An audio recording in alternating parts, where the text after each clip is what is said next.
Good afternoon, everybody. Okay, so till now we have been looking at the different resources that are found in India. Okay, whatever we have covered till now, it is only and only your basic syllabus. Okay, it is very, very basic information that we have discussed and we have learned. Okay, but if you talk about optional, it is a completely different thing. It is we study all these topics in way too detail. Okay, so do not think that whatever we are doing it with respect to optional बहुत बड़ा है ठीक है इतना भी बड़ा नहीं कि डर जाओगे ठीक है but there are good amount of linkages with different things. Whatever we are studying just the ncrt based information. Fine. And in between I'll be providing you some little bit of information that I've been doing, how to relate it with different things, okay, climate and everything. So if we are talking about agriculture. Okay, today we are going to learn about agriculture. Agriculture is the one of the important and the most important economic sector for India. Okay, not just from the economic angle, but also from the social perspective. Okay, because if you talk about the agriculture, almost 65% of the population in India, directly or indirectly, it is dependent on the agriculture. Okay, it is dependent on the agriculture for their basic needs, for earning for having as a source of income. Fine. Then if you talk about the agriculture in India is being practiced since ancient time. Okay, right from you can talk say about the Indus Valley civilization. The main occupation at that time, for the flourish of the Indus Valley civilization was the agriculture and the export of agricultural commodities. Okay, fine. So we'll study about agriculture, its different types of crops, the pattern of agriculture in India, and what are the major factors which has led India to become an agriculture type of economy. Fine. Why India was an agricultural economy for such a long period of time. Slowly and steadily, we are moving to different sectors of the economy for overall economic development, but still agriculture holds a quite significance. Okay, agriculture still holds a quite significant. Fine. So always remember about agriculture that it is contributing almost 65%. At different places you might find different figures, but on an average always try to utilize almost and about such type of words. So almost 65% of the population is dependent on the agriculture. Fine. Then if you talk about the agriculture, okay, there are n number of crops that are grown in India. Fine. We have different types of kharif crop, rabi crop, then zayed crops. What are those? We'll study in a short while. Fine. Then there are different types of farming techniques and all. Okay, so we'll be looking taking a brief overview about it. If you talk about the types of farming, mostly in india mostly in India, almost 86% of the farmers, they are small farmers. Okay, when I say small farmers, that means their land holding is less than 2 hectares. Their land holding is less than 2 hectares. Okay, such type of farmers are called as the small farmers. So almost 86% of the farmers in India, 86% of the farmers in India, they own less than 2 hectares of land. Okay, now since if the land holding is quite less, whatever the farmer will be producing, can I say that whatever he is producing, he will be utilizing it for himself, himself and his own family? Okay, so the produce that the farmer produces for his own family needs, it is called as the subsistence type of farming. It is called as the subsistence type of farming. Now, since the landholding is quite less, most of the farmers, they won't be having enough income, enough you can say money to purchase large equipments. okay, like heavy tractors and you can say plows and all, mechanical plows and all, harvesters and everything. So using such heavy machineries in such small land, it becomes quite difficult. So what the farmer relies on, he relies on traditional equipments like hoes, sickles, then bulls are used, okay, for plowing the land. So whatever techniques that they are using, can I say the same techniques were also utilized in the ancient times? So they are called as the primitive subsistence farming. Okay, so they use the primitive subsistence farming techniques, that is old, you can say old equipments, okay, old agricultural equipments for farming for their own family needs. Okay, so I hope this is clear. And since such type of farming, you can say the land holding is quite small, so it is not feasible for a farmer to allocate a separate small amount, you can say a little bit of amount of area of the land for having irrigation facility. Okay, now let's assume that this is 2 hectare of land, and this requires a lot of water for the agricultural activities. So what the farmer thinks that, okay, I'll dig a little bit of wells and a little bit of ponds in my agricultural land, so that I'll collect the monsoon water and use it for my agricultural activities. So if he allocates, let's say, this much amount of land for constructing a pond, so it won't be this, the return that he will be getting from the remaining land, it will be quite less. Okay, so he cannot develop enough good irrigation facilities. And in India, almost 52% of the agriculture is completely dependent on the monsoon rainfall for their water needs. Okay, almost 52% of the agriculture is completely dependent on monsoon. Okay, so that's why people tend to go for primitive subsistence farming. Fine. Then in primitive subsistence farming, there is, since the farm land is less, the income that the farmer is earning, that is quite less. So using fertilizers for getting high productivity from that small piece of land, it also becomes quite difficult for the farmer, because he doesn't have enough income, he doesn't have enough money to purchase good variety of high yielding variety seeds and fertilizers. Okay, so what they do is they rely on traditional methods of farming. That is one such technique is the slash and burn agriculture. Slash and burn agriculture. Now, what is slash and burn agriculture? Whenever a farmer raises some crop, okay, he harvests those crops, okay, by slashing the crops, okay, and whatever the residue of the plants that remain, whatever the residue of the crops that remain, they burn it. They burn it so that the residue of the remaining crop, it becomes ash, and there are certain minerals in the ash which acts as a nutrient for the soil. Okay, they act as a nutrient for the soil. But this is a old technique. We now know that this method has some disadvantages.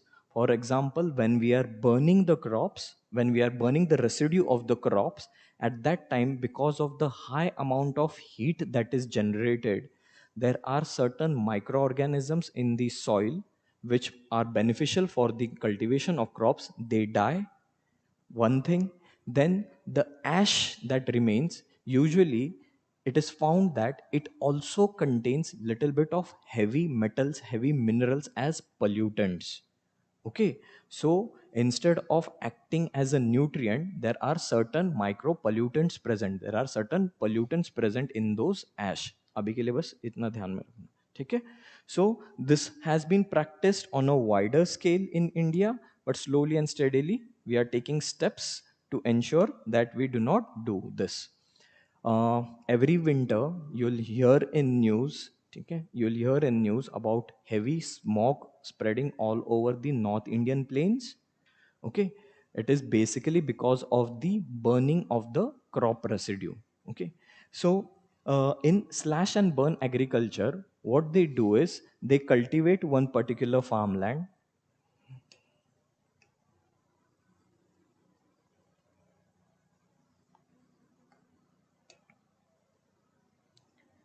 They'll cultivate, the farmer will cultivate crops in this land. Fine. Then after cultivating the crops on this land, they'll burn this or remaining crop residue. After harvesting, they'll burn the remaining crop residue. Then by the time the soil replenishes a little bit, what they do is they move to the other patch of land. Let's say there is forest cover over here, there is forest cover over here, there are large trees over here. What they will do is they will simply cut all these. Okay, they will cut these trees, and again create a new farmland over here, again create a new farmland over here, again cultivate the crops over here, they'll again cultivate the crops over here.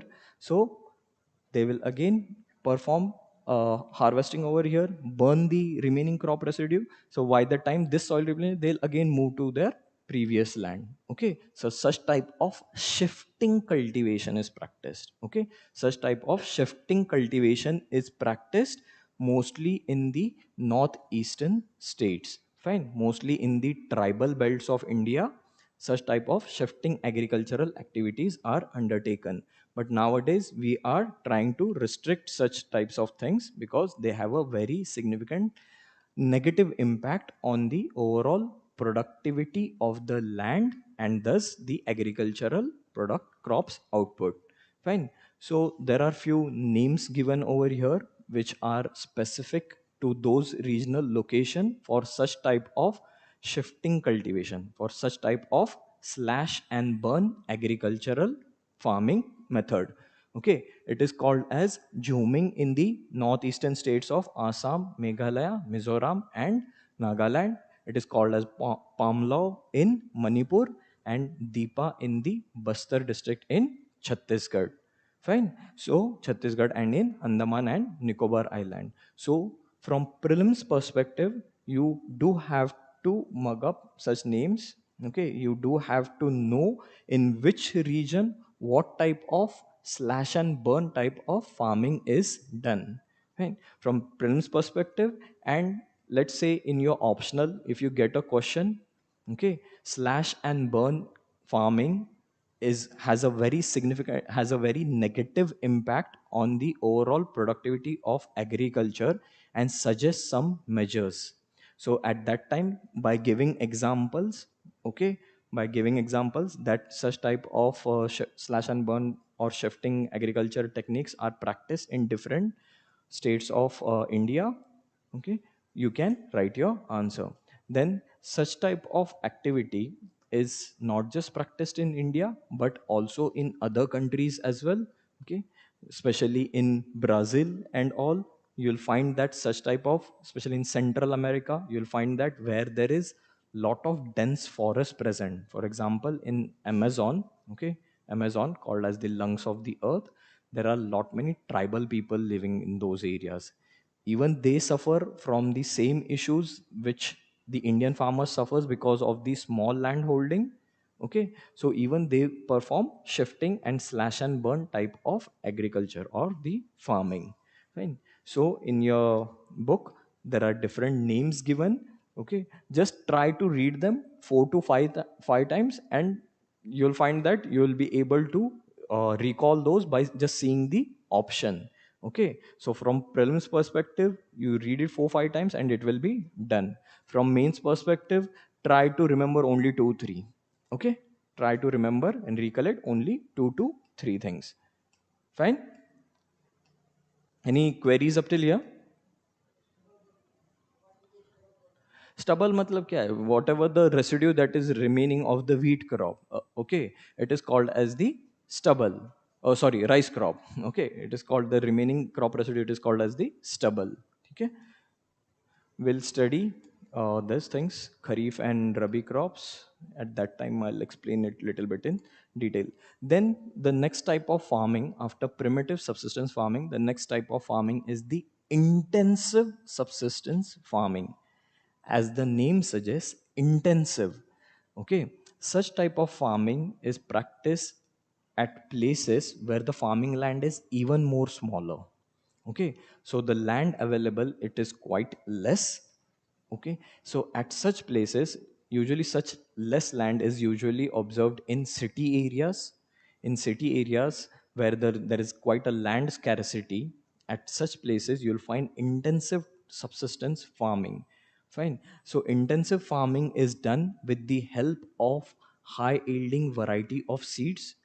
Such seeds are used which will produce a which will give a lot of amount of high productivity.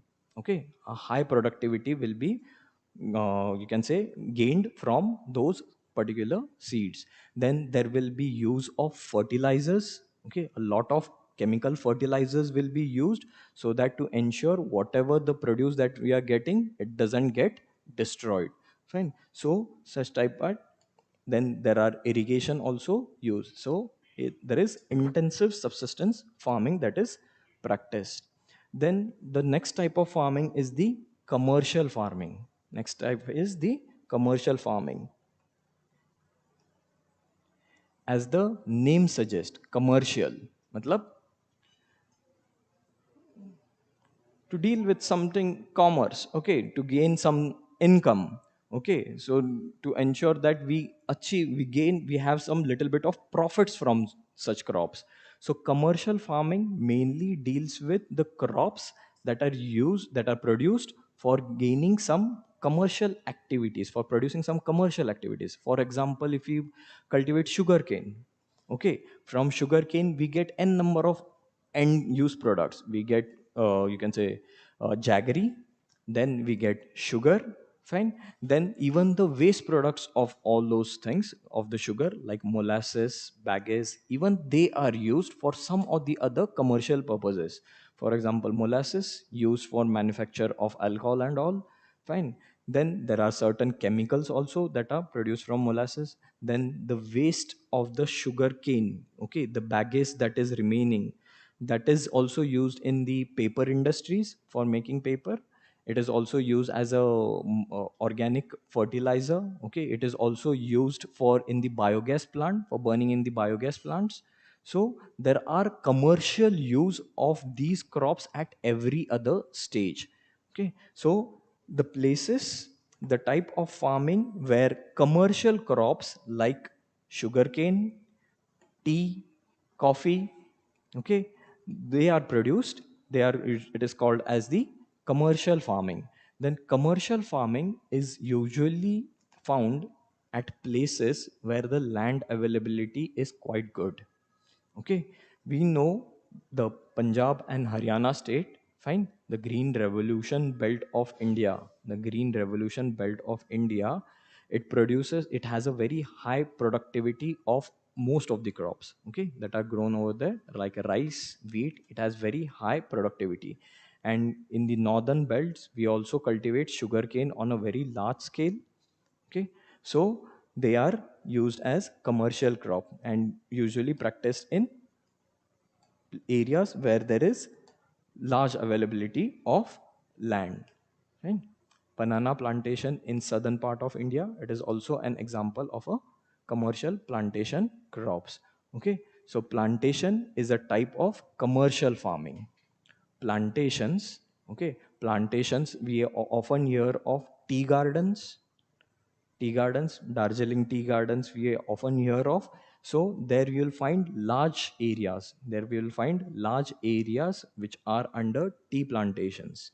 Fine. So the plantation type of agricultural activities that are done, it is called as the commercial farming. Then tea is also cultivated in southern states. Okay, in the Nilgiri Hills, Karnataka, Kerala, Tamil Nadu. Fine. So at such places we find plantation type of crops. Any queries? Okay. Any queries? Any doubts? This is all basic, you can say, the static information. Then if you talk about the next thing, we have just seen the farming types. The next thing is the cropping pattern in India. The cropping pattern in India, we have three cropping pattern in India based on the different seasons. The first is the kharif cropping season. Fine. Kharif. Then we have Rabi and the Zayed. Kharif means those crops which are cultivated during in the months from June till October. Okay, June till October, September, October. The crops that are cultivated in during this period, June till October, they are called as the Kharif crops. Now, since they are cultivated in June to October, okay, so can I say all these crops they are rain dependent crops? That means they require a lot of amount of water. Okay, and one such crop that is cultivated that which requires lot of amount of water and which is basically cultivated in this season, that is rice. Okay, rice cultivation. We have you would have seen some fields which are covered with water to up to 2 to 3 feet. Okay, 2 to 3 feet heights. Fine. So rice is one such major crop that is grown during the kharif season. Fine. Then the next, if you talk about, is the rabi. Okay, the rabi crops, the rabi season. The rabi crops, they are grown from October, November. Okay, and the seeds are sown in October, November months, and the crop is harvested during the months of April to May. Fine. So the crops which are sown in the winter months, the crops which are sown in winter months and harvested during the, you can say, just start of the summer months, they are called as the rabi crops. Then in between the kharif and the rabi season, there is a very brief period of 1 to 2 months, usually April, May. At some places, certain types of crops like watermelon, muskmelon, cucumber. Nowadays, we often see watermelon, muskmelon, cucumber in the market. Fine. So the crops which are grown in a brief summer period between the transition period between the rabi crops and the kharif crops, it is called as the zayed crops. Okay, it is called as the zayed. Okay, zayed cropping system, cropping pattern. Fine. So you can say rabi crops, since they are grown in the months of winter. Okay, since they are grown in the months of winter, these crops usually require little bit of moisture during the sowing season. Okay, these are the seeds are sown during the winter months. They require little bit of moisture during the sowing period. Fine. So in the months of winter in the northern belt, we have seen a climatic phenomena called as the western disturbances. याद है? Western disturbances याद है?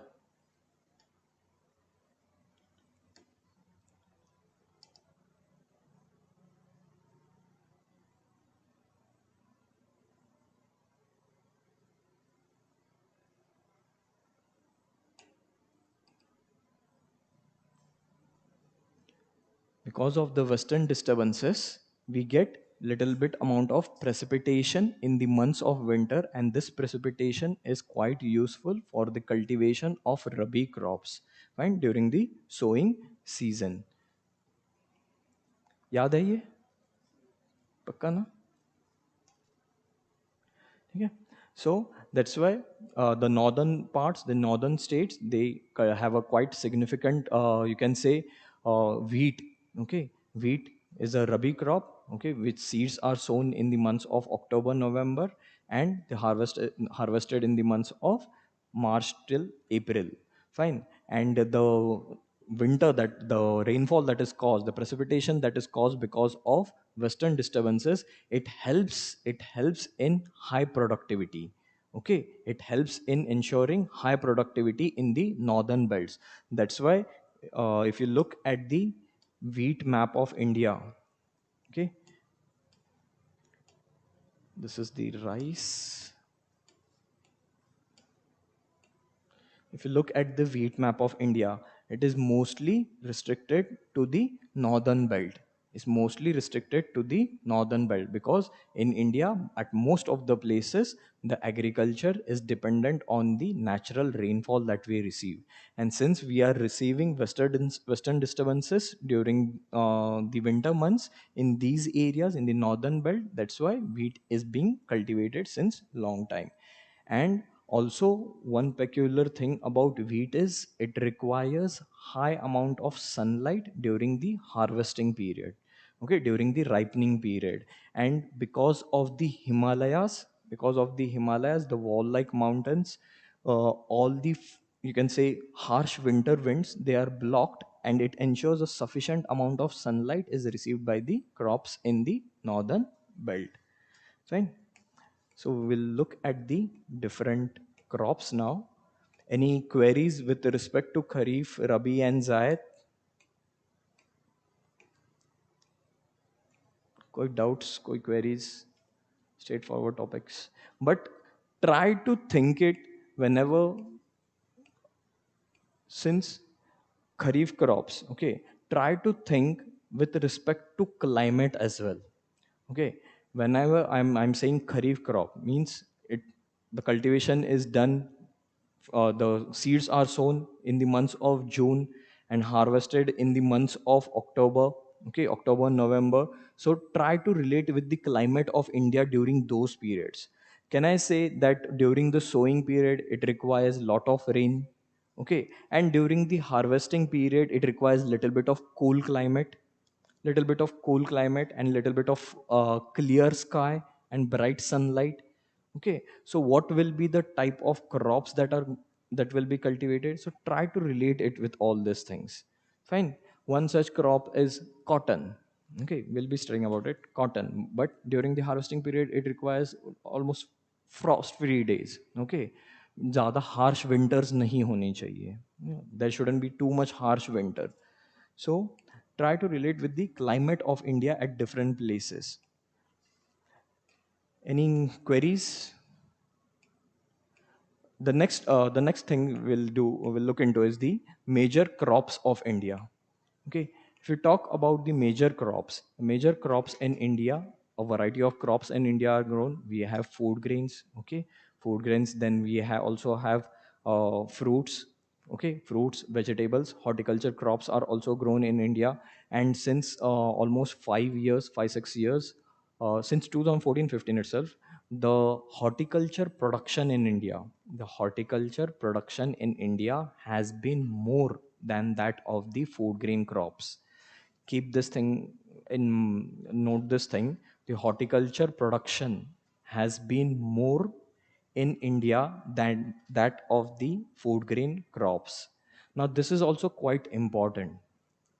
This one simple line, it speaks a lot.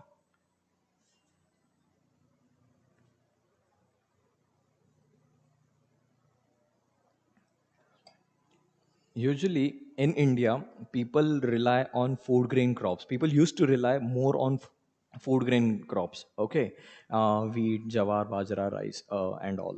But slowly and steadily people are moving towards horticulture crops, that is not just simply eating rotis and all, but also focusing on fruits, different variety of vegetables. So this says that the horticulture crops, they are little bit costly. Okay, they are little bit costly than the normal food grain crops. So we can say that the income standard in India is rising, and as a result the demand for the horticulture crops is increasing every year, day by day, in India. Okay, so try to relate with the economy as well. So if horticulture is increasing in India, the standard of living, the standard of income, the, you can say, the average income of India, the per capita income of India, it is increasing.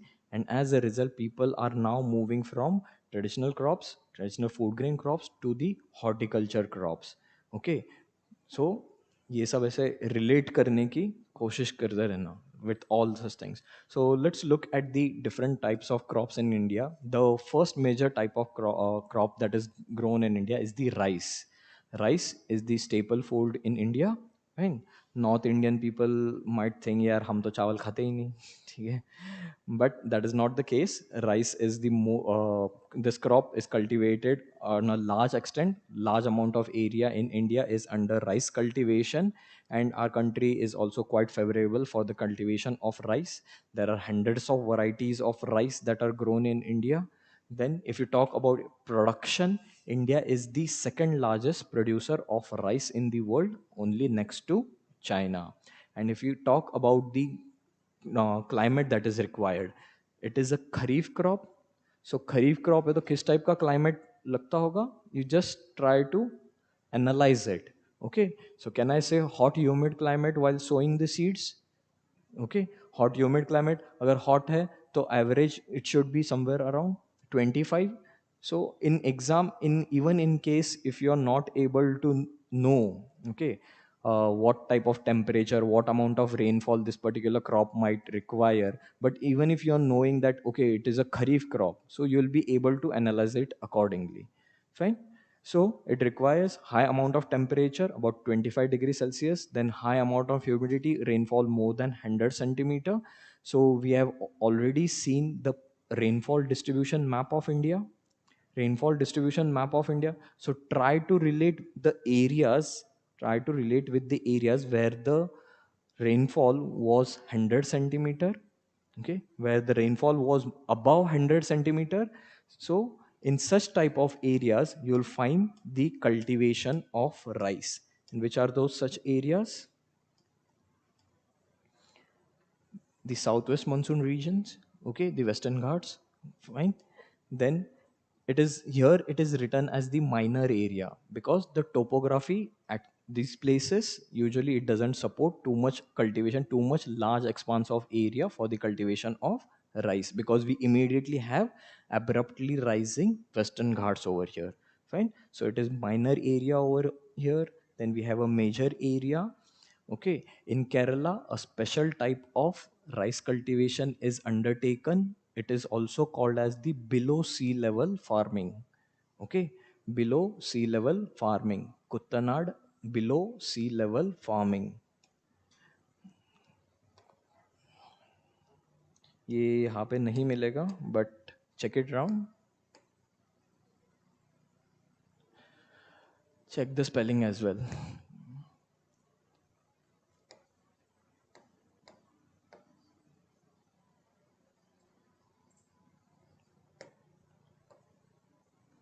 Right. So, not below sea level farming, it is practiced in Kerala and it is of quite significant. Why it is significant? Because if you're talking about the seawater, how is the seawater? It is saline. Okay, it is saline. So the seeds, can I say they are they are tolerant towards the salinity? Okay, they are tolerant towards the salinity, so that's why this becomes quite a significant thing, right? And below sea level farming practice at certain areas, Kuttanad area in Kerala. Then the other major areas, if you look at the map, can I say this is the all these areas they are receiving the eastern branch of the monsoon season. The eastern branch, if you talk about the Assam plains and all, okay, the eastern branch of the monsoon, because of this, there is high amount of rainfall occurring taking place in these areas, and as a result, there is cultivation of rice in all these places. Fine. So just try to relate in, even in case if you are not able to know the exact map of the areas which are under rice cultivation, just try to relate with the climate and the monsoon. Fine, and accordingly you can utilize this information. Yes, it also depends on the soil. It also depends, soil is also the crucial factor. We cannot grow rice anywhere. Rice, soil is also the important factor. We'll see all later. Fine, just a minute. Because every crop that is there, it requires a specific type of climate and a specific type of soil conditions. Fine. Then nowadays, because of the irrigation facilities, because of the availability of irrigation facilities, rice is also cultivated on a large scale in the Punjab and the Haryana region. Okay, the basmati rice, for which India is world known. Okay, it is mostly cultivated in the Punjab and Haryana regions and some parts of the Union Territory of Jammu as well. Fine. So it is only because of the availability of the irrigation facility. Right? So do not miss out that point as well. In the map, it might, yeah, it might would have given as a minor region, but it is also a major region. Fine. Then this crop that is cultivated in the northern Indian plains, it is the seeds are sown in the month of April and May, and it is usually harvested in October. Okay, so and immediately the farmers they have to sow the seeds of the wheat crop. So what they do is the crop residue after harvesting the rice, the crop residue that is remaining, that since they get a very brief time for that, what they do is they simply burn those. Okay, so they simply burn those stubble that is remaining. Fine. We have different techniques nowadays to ensure that the farmers do not indulge into burning of those things. For example, there is one machinery called as the happy seeder. Okay, happy seeder, what it does is it simply flattens the remaining crop residue, and at the same time plants it plants the seed of wheat into the ground. Okay, उसकी वजह से क्या होता है कि the crop residue, since it is flattened, it remains on the ground and it acts as a cover for the soil. Yeah, because of that, the soil erosion does not take place. Fine, but these equipments they come at a cost. Okay, and no one would like to invest more money in buying such equipments. Simple है, एक काड़ी लगा दो, ठीक है, और सब एक साथ जल जाएगा. So, and if you want to use happy seeder, it also requires labor.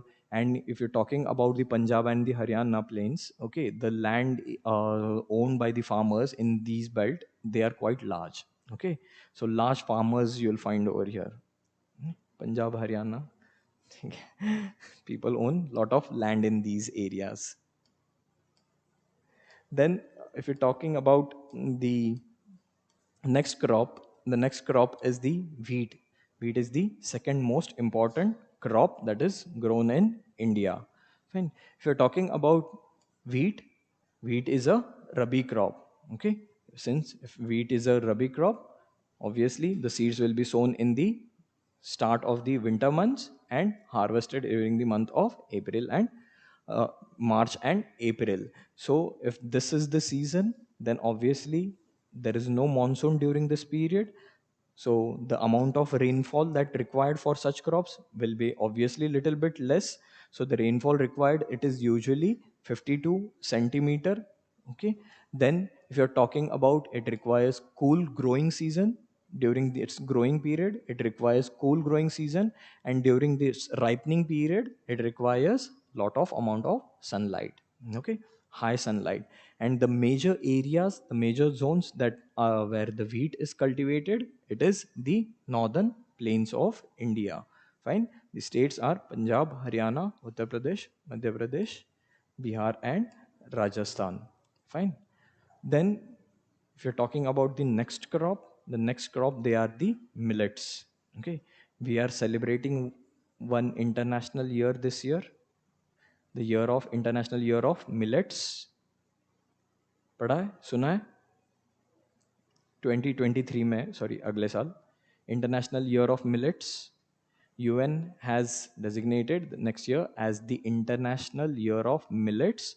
Fine, on the request of India. So we are already celebrated the National Year of Millets in 2018-19. Okay, millets, they are of quite significant because they contain micronutrients on a very large extent. Fine, they are quite nutritious for our food, but because of the availability of high yielding variety seeds for the other food grain crops, especially wheat and rice, millets have been neglected. Millets have been neglected in India, and as a result, the area under cultivation for millets, it has been declining at a very fast pace. But now we have again realized whatever our traditional techniques were, whatever previous crops, organic farming and all, पहले हम जो खाते थे वही सही था. ठीक है. So we try to follow the western culture to a great extent, relying on wheat and rice and production of bread and everything, different varieties of bread and everything. But now we have again come back, अरे नहीं यार वो जवार बाजरे की रोटी ही सही है. Okay, because if you're talking about the health, okay, if you're talking about our health, the millets are quite important. They are gluten free. ठीक है. आजकल एक्ट्रेस और काफ़ी एक्टर्स लोगों को सुनते होगे, we are consuming gluten free food. कुछ नहीं, जवार बाजरे की रोटी खा रहे हैं. ठीक है. हाँ हाँ, चोचले करके. ठीक है. सो Jawar, Bajra, and Ragi, these are the important millets that are cultivated in India. Okay, they have very high nutrition content. If you are talking about, they are also referred to as the coarse grains. They are also referred to as the coarse grains. Okay, why coarse grain? Why coarse?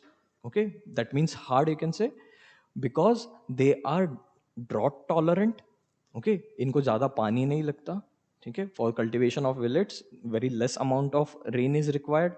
Now you can just imagine less amount of rain is required. Just try to recollect which will be the areas they are tolerant to heat as well. ठीक है. If they require less, obviously it means they might be growing in areas where there is high amount of heat. Okay, since there is high amount of heat, तो वहाँ पे पानी भी कम होगा और वहाँ पर ये crops grow हो रहे हैं. So just try to imagine which those areas might be. So such areas are Maharashtra, Karnataka, Andhra, Madhya Pradesh, Rajasthan. Okay, these are mostly the rain shadow belts. Okay, mostly the rain shadow belts where such crops are grown. If you're talking about the jawar, jawar is the third most important crop of India. After rice, wheat, we have the jawar. Okay, jawar, it is mostly rain fed crop. Now since they are, you can say, drought tolerant, they are growing in areas where very less amount of rainfall is there. So in such areas, it is obvious the irrigation facilities might not be that developed. Okay, so they are mostly, such areas are the rain shadow region. So whatever little bit amount of rain that they are getting, receiving, at such places jawar and other millets are grown, and it is referred to as the rain fed crop. Okay, they are completely dependent upon the rain. So rain fed crop mostly grown in the moist areas which hardly needs irrigation. Fine. Major producing of jawar are Maharashtra, Karnataka, Andhra Pradesh, and Madhya Pradesh. Then, if you talk about the next, is the bajra. Okay, bajra grows well on sandy soil. Now, if it is a sandy soil, कौन सा region होगा? Rajasthan belt. Okay, Rajasthan and surrounding areas. Rajasthan and surrounding areas. Fine. So, Rajasthan, Uttar Pradesh, Maharashtra, Gujarat, and Haryana. These are the major areas where we have growing. Okay, bajra cultivation is bajra grows well on sandy soil and shallow black soil. If you remember, when we were studying the physical features of India, at that time I said that Indian plateau, Indian peninsula, the Deccan plateau, it has some of its extensions in Rajasthan as well. But over a period of time, because of the sandy soil, the plateau region, it has got submerged, you can say. Okay, it has been covered by the sandy soil. But at certain depths, you will immediately find black soil at such places. Fine. So sandy soils and shallow black soil. That's why the largest amount of bajra is cultivated in Rajasthan. Fine. Rajasthan and the western part of the Uttar Pradesh. the rain shadow belt of the Maharashtra, then the areas adjoining Rajasthan desert, Gujarat, as well as that of Haryana. At such places, you'll find Bajra. Then Ragi is a crop of dry region as well. It grows on red, black, sandy, loamy, and shallow black soil. So millets का significance देखो. It requires less water. It can be cultivated in high amount of areas receiving high amount of heat. Okay? Then you just look at the types of soil that they are grown, variety of type of soil they are present. Okay, so how much beneficial they are for us, but still, because of the availability of more research in wheat and rice only, we move towards cultivation of wheat and rice, and we have completely neglected our own millets. Okay, so I'll be throwing up a question at the end on millets only. Then, if you talk jawar, bajra, and ragi, these are the three important millets. Then, the next important crop is the maize. Okay, corn, makka. Okay, it is a crop which is used both as fodder and food. Fodder for cattle animals. Okay, corn is cornflakes हम भी खाते हैं. ठीक है. It is mostly, if you talk about the western countries, it is mostly used as a fodder for the animals. Okay, but it is quite good in nutrients. It is a kharif crop. Okay, remember, maize is a kharif crop, requires temperature between 21 to 27 degrees Celsius, which is a high temperature, and grows well in old alluvial soil. Old alluvial soil, also called as the bhangar. Bhangar is mostly found in areas around river basin, northern plains, fine, can say. So from there we can say states like Bihar, where maize is grown, okay, on a large scale. It is also grown as a rabi crop at certain places. It is also grown as a rabi crop. Now, if there might be a little bit of confusion that but if you look at the temperature range, okay, the temperature range, it is 21 to 27 degrees Celsius. Okay, 21 on the lower end if you're looking at. Then at certain places during the winter months, the afternoon temperature, it easily rises to 21, 22 degree Celsius. And since, because of the availability of old alluvial soil, because of the availability of large amount of old alluvial soil, maize is cultivated in Bihar as a rabi, during the rabi season as well. Fine. Then, since maize is mostly used as a fodder in Western countries, obviously they will require high productivity of maize. So they will start research on all these things. So we also have high yielding variety seeds of maize available, but we do not have high yielding variety seeds that of millets as yet.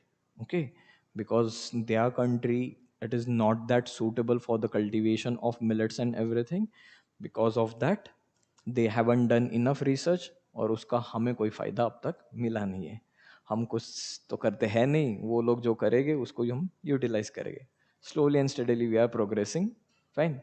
So they did the research on rice and wheat in 1960s. Norman Borlaug, he did a significant research in yielding variety seeds in 1960s, and since they were developed, we started utilizing them in India.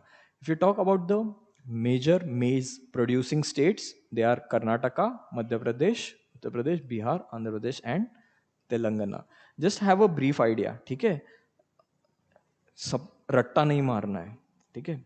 In geography, just try to relate maize kharif crop है, ठीक है, and old alluvial soil. Even these two things are there, आप आपके मन से थोड़ा बहुत कुछ लिख सकते हो. ठीक है, fine. Any doubts, any queries?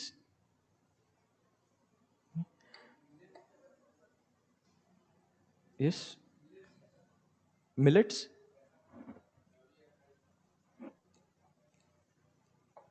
Millets, there are n number of millets, okay, and some are kharif.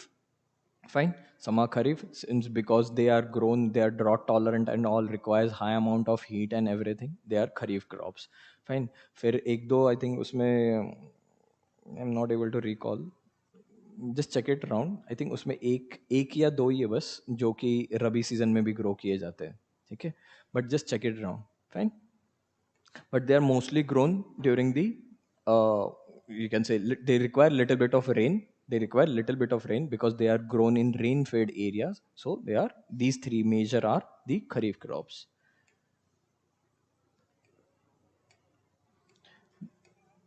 So this is the map for wheat cultivation.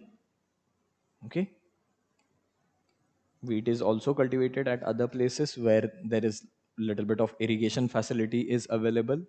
Here we have the Godavari river and all, they are rising, Godavari, little bit Krishna and all. So there are certain dams constructed. So because of that, little bit of irrigation is provided and there wheat is also cultivated. Then the next important crop is the pulses. Pulses. Pulses, India is the largest producer of pulses. Okay, pulses, they are quite rich in protein. Okay, Indian population, if you're talking about the Indian population, if you go few years back, few decades back, most of the Indian population was vegetarian. Okay, in between, you can say 50-60 years back. Okay, most of the population was a vegetarian population. Still we have a significant number of people who they are vegetarian. So they used to rely on pulses for their protein. Okay, so pulses are quite rich in protein. Fine. Then the second important significant aspect of pulses is most of the pulses, they are leguminous crop. Now what do you mean by leguminous crop? That is, they release, you can say in simple words, that they release nitrogen. And Indian soils are little bit poor in nitrogenous content. Okay, Indian soils are little bit poor in nitrogenous content, and as a result, cultivation of pulses become quite important because they naturally fix the nitrogen content of the soil.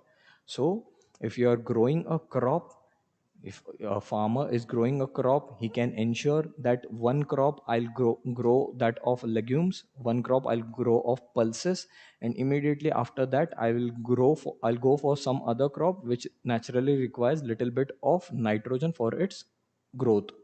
Okay, so they can relay such crops. Okay, they can practice such type of multi cropping, which will help in the growth of the crops and overall productivity of the crops.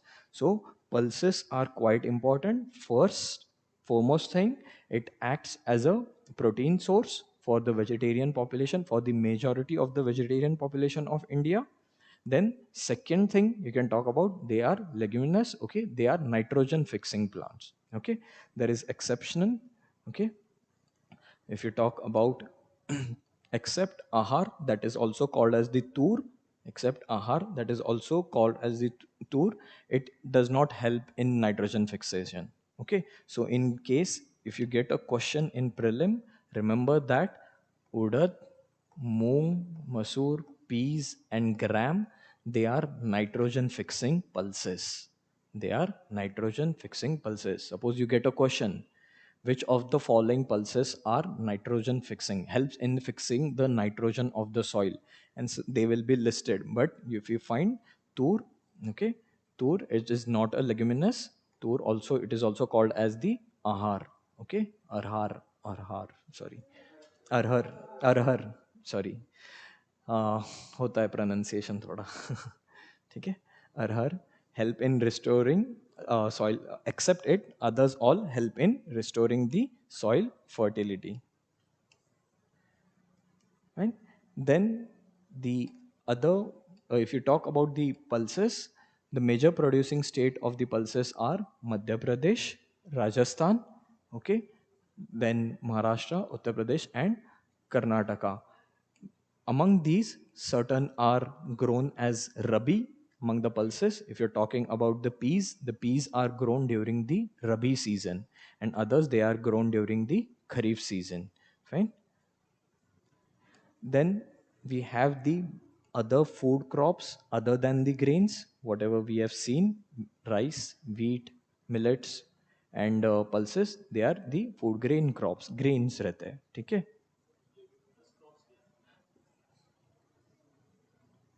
क्या बोलूं अभी, अभी just बताया मैंने, तब कहाँ ध्यान था, कहाँ ध्यान था, सो गए थे क्या? स्ट्रेस करके बताया मैंने, leguminous crop, the crops which helps in nitrogen fixation, they are called as the leguminous crops, ठीक है। Then we have the food grain crops. The sugarcane. Sugarcane is a commercial crop. Just now we discussed at the start of the lecture. Okay, it is a tropical as well as the subtropical crop. If you're talking about the sugarcane, the cultivation and the harvesting of the sugarcane, it takes a lot of time. It spans over a period of around 11 months and more than that at certain places. Okay, तो इसको distinguish मत करना खरीफ है या रबी है, ठीक है। it takes lot of time for the its growth and cultivation, but one feature about sugarcane is rattoning, यहाँ पे नहीं दिया है, ठीक है।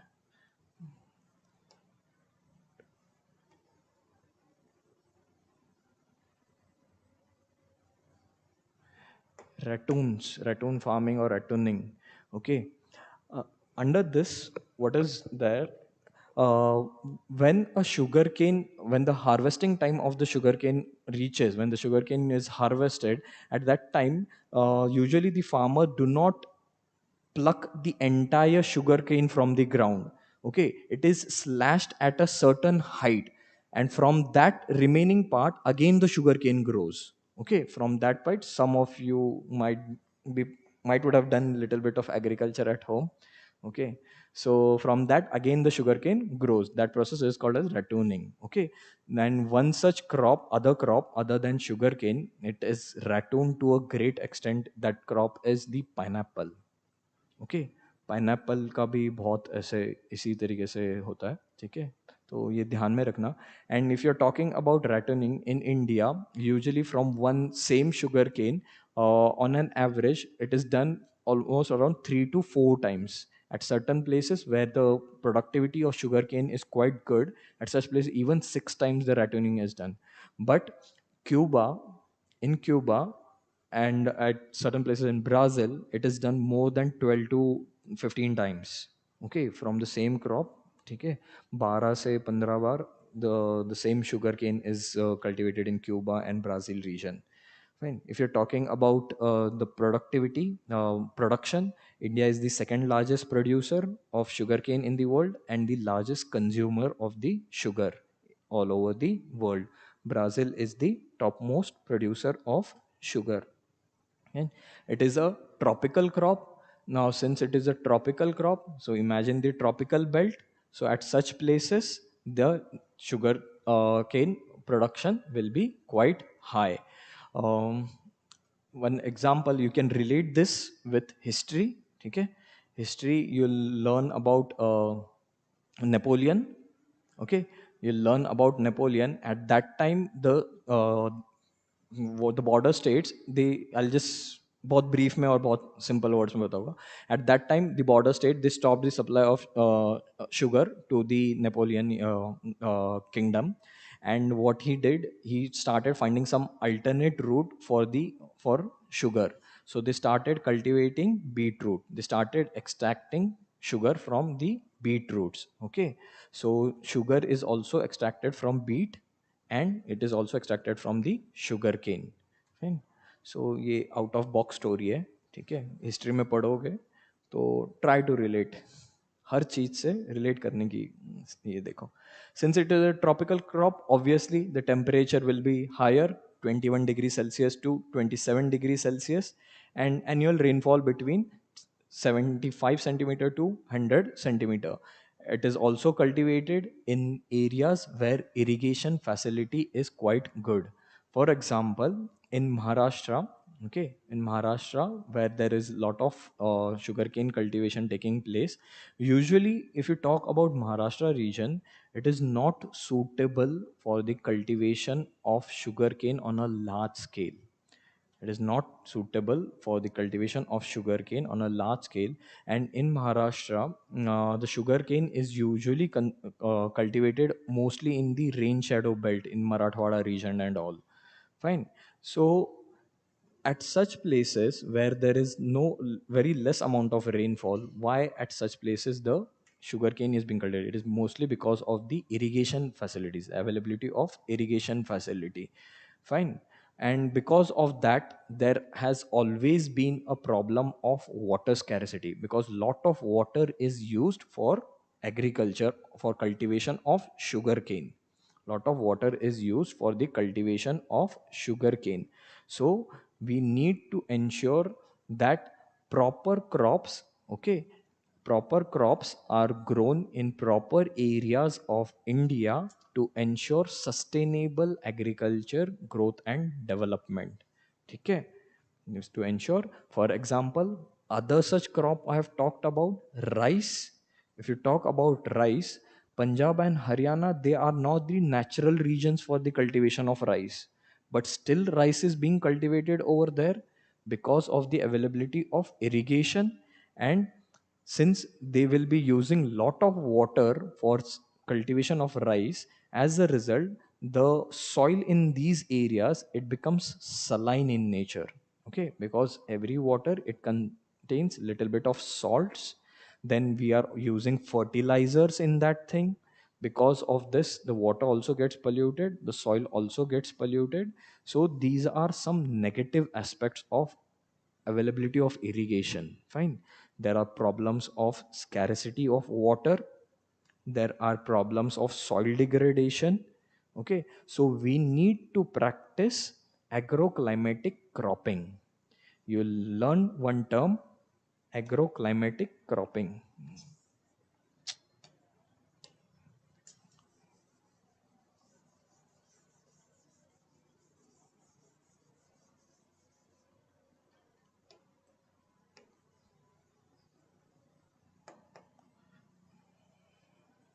That means we should cultivate crops, we should cultivate crops following its natural climate that is required for that specific crop, or that specific food grain, or that specific, you can say, you can say non-food crops or anything as such.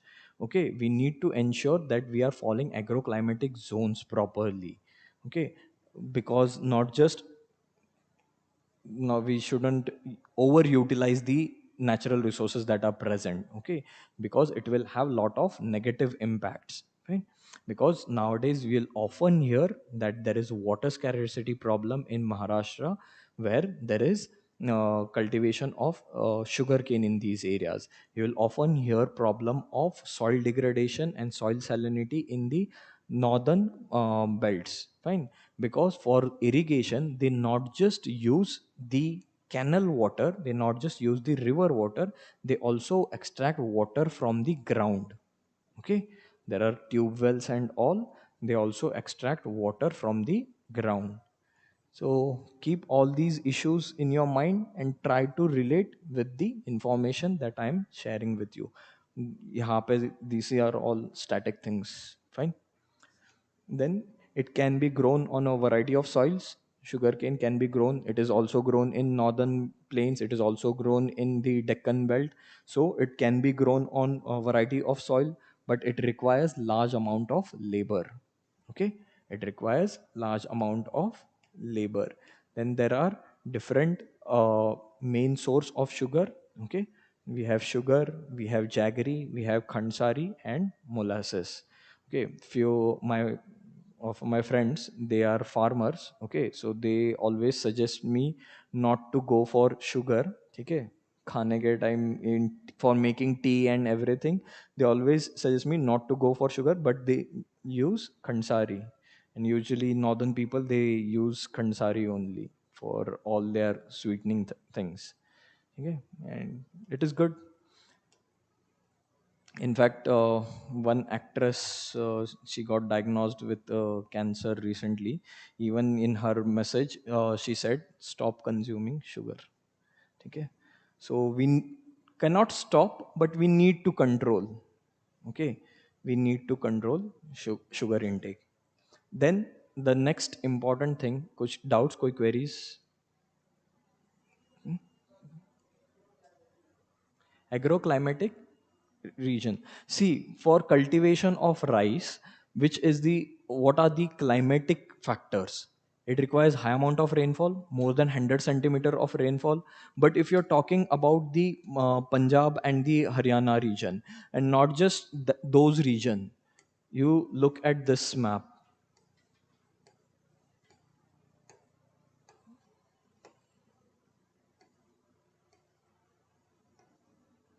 Look at this map. Even in this region, you find that there is cultivation of rice, but we have seen that this is a region of Thar desert. Then how come we are having rice cultivation over here? It is because of the irrigation facility. We have a canal irrigation from over here, almost 650 kilometer of canal called as the Indira Canal.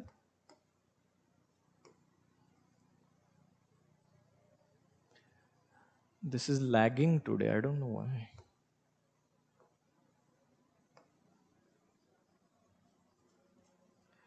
650-kilometer long Indira Canal has been constructed over here, and drawing water from the Satluj Beas River. Okay, drawing water from Satluj Beas River and providing irrigation facility to this region. And so at this place, we find the cultivation of rice. But since because of that, there is high salinity of problem occurring in these areas. Now, how salinity of the soil changes, we'll study in our optional part because of the capillary action and all. So don't worry about that. ठीक है, अभी के लिए बस इतना समझो कि ऐसे ऐसे यहाँ पे होता है. ठीक है. So there is also one thing about the Indira Canal we'll study in our water resources in optional and detail.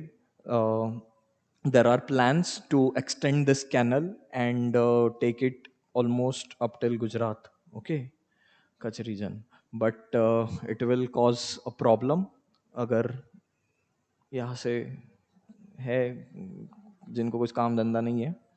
ठीक है, Pakistan. Pakistan. So we have Pakistan over here. So it will affect the movement of our forces. That's why we are not extending it beyond this. Fine. Your doubts clear? So rice climate essential is these areas, but we find cultivation at this place where there is very low rainfall. So this is the natural agroclimatic zone of rice. Okay, this is the natural agroclimatic zone of soil rice.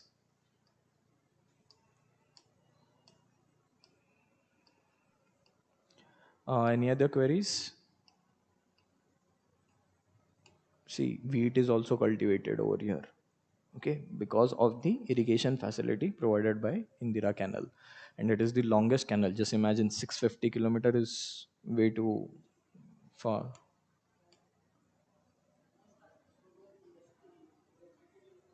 Yes. Huh? See, the thing is that it is there are a lot of payment issues and everything. Okay, for example, if you're talking about the cultivation of sugarcane, okay, there are certain specific price. Okay, we just for example, most of for other crops we have minimum support price. For sugarcane we have FRP, okay, fair remunerative price, and it has a legal backing. Okay, legally if the government says that this should be the fair minimum price you should provide to the farmers for the cultivation of sugar, they have to provide that. And the important thing with respect to sugar is that sugarcane production is quite large in Maharashtra because of the successful cooperative farming, cooperative sugar industry. Because of the corporate, ये optional में पढ़ेगा यार detail में यहाँ पे. चलो ठीक है, बताता हूँ शॉर्ट में. There is cooperative industries in sugar in Maharashtra, and it has been a quite successful model. The other cooperative industry is that of milk in Gujarat. Okay, so This was tried to be replicated in Uttar Pradesh as well, but politics came into thing, and because of that there was lot of people who suffered, and the cooperative was not that successful. Okay, sugarcane cooperative mills, they were not that successful in UP, whereas they were successful in the other parts. As a result, the most of the industries in UP, they got shut down, fine, because of the payment issues and all. They were not able to pay farmers for whatever they were getting, and as a result, most of the industries, there are n number of other reasons as well, so we'll be studying all those things in detail. What are the challenges faced by the sugar industry in India? Okay. So we saw the pulses. Then the next important thing, if you're talking about, is the oil seeds.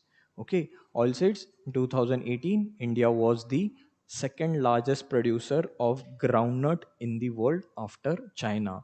In India, groundnut is the major oil source. Okay, groundnut oil is the largest. If you're talking about oil, oil is produced from n number of different seeds. We have sunflower oil, we have groundnut oil, we have palm oil, we have mustard and all. Then among them, groundnut is the largest. Then in rapeseed production, India was the third largest producer in the world after Canada and China. Then different oil seeds are grown, covering approximately 12%. 12% of total cropped area of the country. Oil is quite an important, you can say, part of the food in India. हर कुछ तल के ही खाना होता है, ठीक है, no matter कितना ही oil क्यों ना हो, कितना ही ऑयली क्यों ना हो, we tend to, we have fond of eating all those oily stuff. And because of that, you can say, India is quite a dependent on other countries. For India has to import lot of oil from other countries. Okay, and one significant thing is the palm oil. Okay, recently, last week, if you have read, the largest producer of palm oil in the world is Indonesia, and it has stopped its export. It has stopped its export. So if it has stopped its export, India and China are the largest importer of palm oil. Fine. So obviously it will have quite a lot of significant impact on the Indian oil industry. Okay. So try to relate all these things. Fine. But if you're talking about the crops, only crops, groundnut is the main important. Then the other from which we extract oil is the mustard. ठीक है, सरसों, mustard, sarso, mostly grown as a rabi crop. Okay, a rabi crop in northern belt. Fine, northern belt. Nowadays, in fact, in 1992 or something, mustard oil was classified as a little bit of injurious to human health. Okay, so read this about news, but recently government has now removed it from all these things. Okay, these were mostly, people are saying, mostly there was a news that this was a western backed sponsorship, so that because India has a good amount of land under mustard cultivation. Okay, India has a good amount of land under mustard cultivation, and we should go for other processed oil. We should import other processed oil. So this was a type of a propaganda done by some Western countries. It has been related in that terms as well, but now government has moved it out, and mustard oil can be used or something. Fine. So read the exact news. Okay, from exact sources: The Hindu, PIB, Indian Express. Okay. Then we also have coconut oil. Okay, coconut oil mostly extracted, mostly the production is done in the southern states, where the cultivation of coconut is done on a large scale, especially the coastal areas. Fine. Then we have sesame, till, soybean, castor seed, cotton seed, linseed, and sunflower. Okay, so most of these are edible and used as mediums. Fine. Castor oil, it is mostly used in industrial purposes. Okay, people do not consume castor oil. Okay, industrial purposes and production of soap, cosmetic, and ointments. Fine. So the oil, they are used not just for edible purposes but also for other cosmetic purposes. Groundnut is a kharif crop, okay, and accounts for about half of the major oilseed produced in the country. Okay, so 50% of the oil that is produced in India, it is a groundnut oil. Groundnut oil is a kharif crop. Okay, so you can just imagine the areas and the climatic conditions where it might be growing. So we have Gujarat as the largest producer, followed by Rajasthan and Tamil Nadu. Fine. Now, if mustard is a rabi crop, if mustard is a rabi crop, okay, it is usually grown in cultivated in the northern belts, the plain areas, Punjab, Haryana, and all. Fine. Any doubts? Any queries up till here? Okay. So if you move on to the next is the tea cultivation. Okay, tea cultivation. It was tea into India was brought by the Britishers. Okay, since they have to rely a lot on China, tea is consumed to a large extent, not just in India but in Western countries. The consumption of tea is quite high, and at during the British had to spend a lot of money for importing tea from China. So they started bringing in few varieties of tea and started finding suitable areas in India where they can cultivate tea. One such area that was found at that time was the Darjeeling, okay, the northeastern regions, okay, where the climate, agroclimatic region was quite significant for the cultivation of tea, and as a result, the tea cultivation began. So, if you talk about the tea plant, it grows well in the tropical and the subtropical climate. It also grows well in the subtropical climate.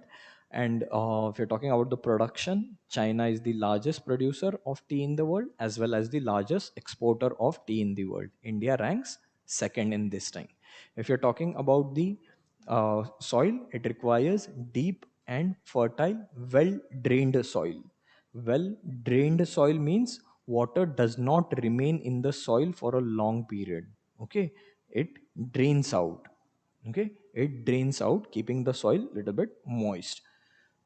Then deep fertile soil rich in humus and organic matter. Tea bushes require warm and moist frost free days. Okay, it requires frost free. Okay, बर्फ नहीं जमनी चाहिए. Yeah? If moisture is there and if the temperature is falling to a lot of extent, the temperature is falling to 4-5 degrees Celsius, below 4 and you can say 3 degrees Celsius, little bit of frost you'll find, okay, on the crops, and it is quite injurious to such crops. Okay? Then frequent showers evenly distributed over the year. Such areas are Assam, hills of Darjeeling, Jalpaiguri in West Bengal.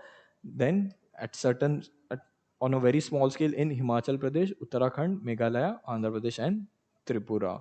In 2018, as I said, India was the second largest producer of tea in the world. Is it tea given? Yeah.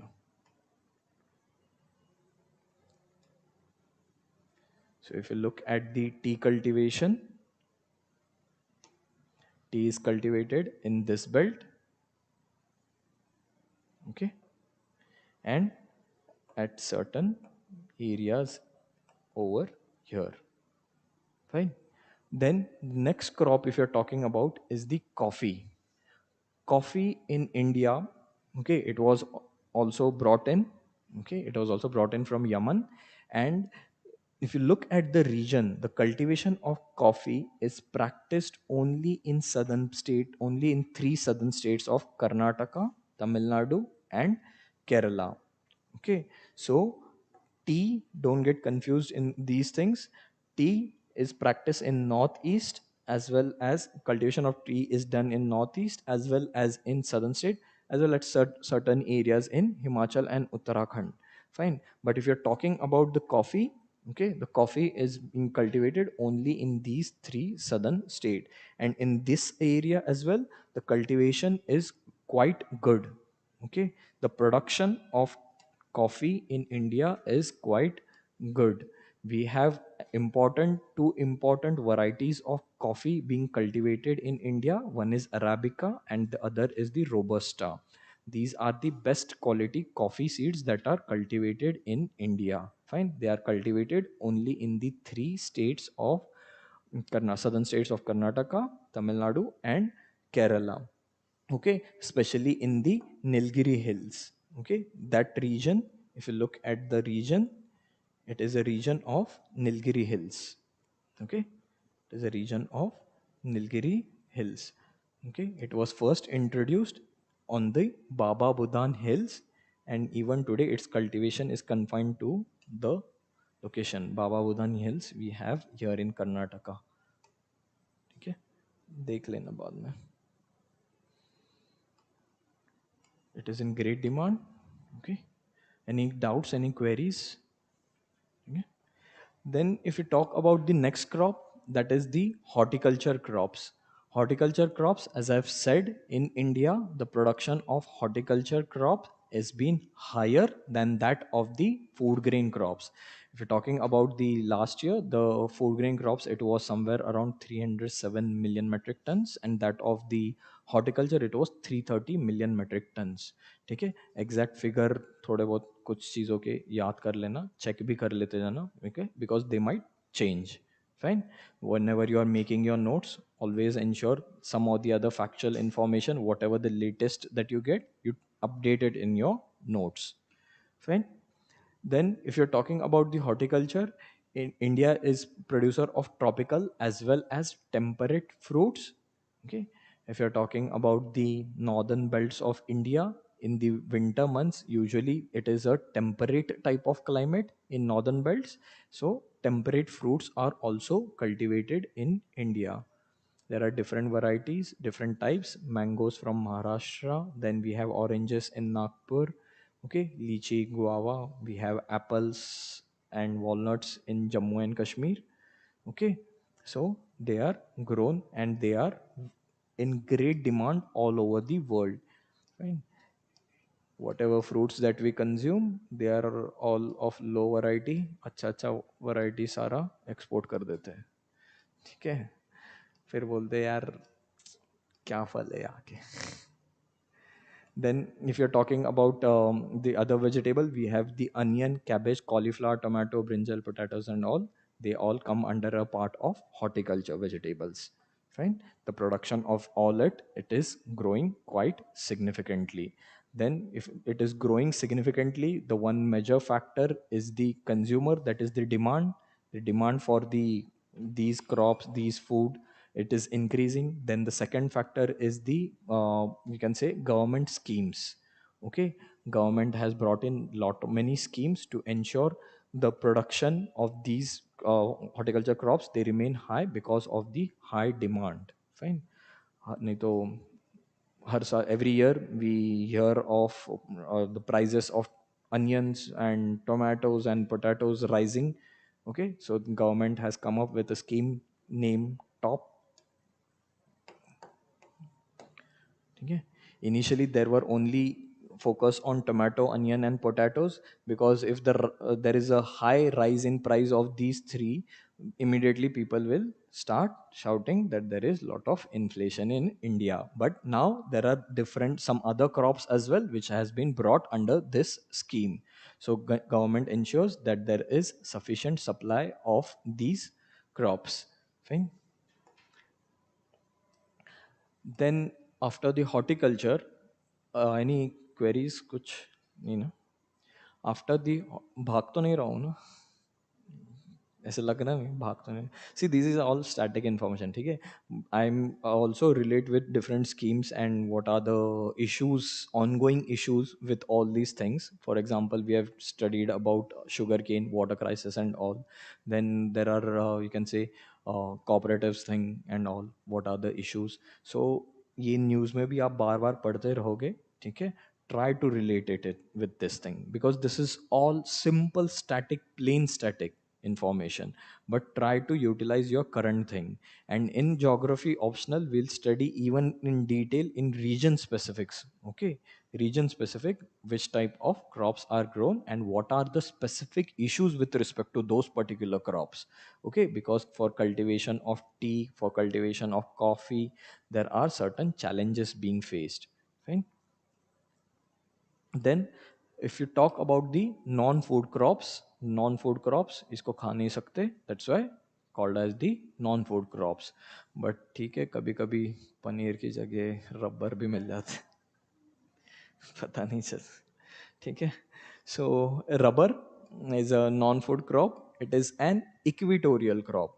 So if I'm saying an equatorial crop, अगर equatorial region है, so high rainfall region, okay, high humidity, high heat region, warm climate, ठीक है. So it requires moist humid climate with rainfall more than 200 centimetre.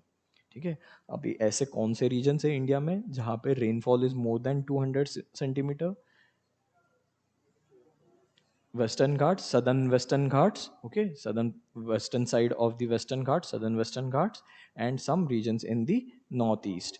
Fine. So at such places, you'll find Kerala, Tamil Nadu, Karnataka, Andaman Nicobar Island, and Garo Hills in Meghalaya, where the rubber cultivation is done.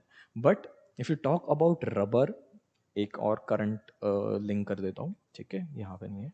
If you talk about the rubber, the demand for rubber in India is quite high. Okay, there are n number of things for which we require rubber, not just tires and everything. There are other stuffs as well. So the industrial demand, the you can say the demand from the people for the rubber is high, being high. The production is not that significant.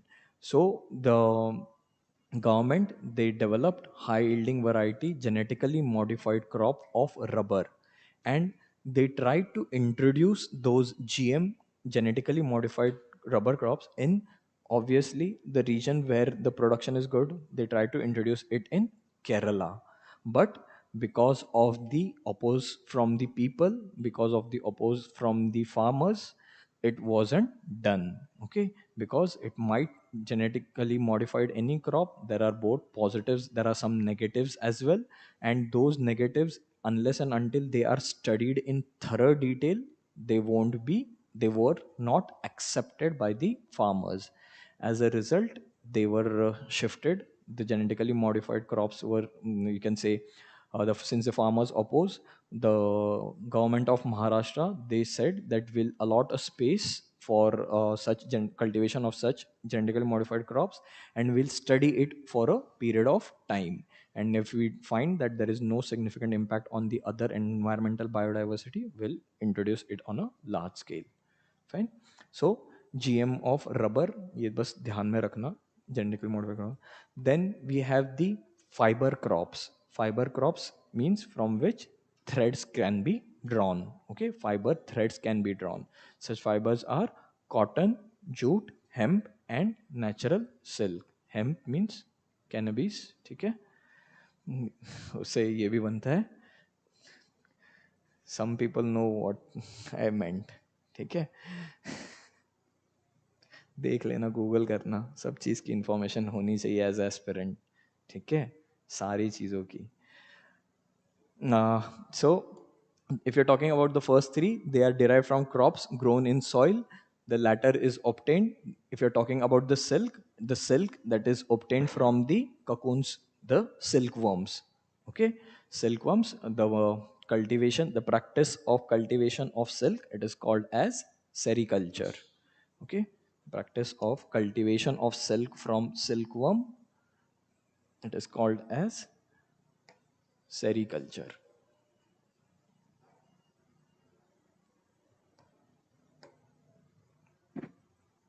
Okay. Then if you talk about the important fiber crop, the most important fiber crop is the cotton. Okay, and cotton is cultivated on a large scale in India. Okay, cotton is cultivated on a large scale in India. The best soil for the cultivation, if I say cotton is mostly cultivated in the Deccan Plateau region, which type of soil it might be requiring? black soil. Okay, black soil, the black regur soil, also known as the reguda. Okay, reguda, a Kannada word. Okay, in Karnataka. So a black cotton soil is required. It is also called as the black cotton soil. Okay, black cotton soil.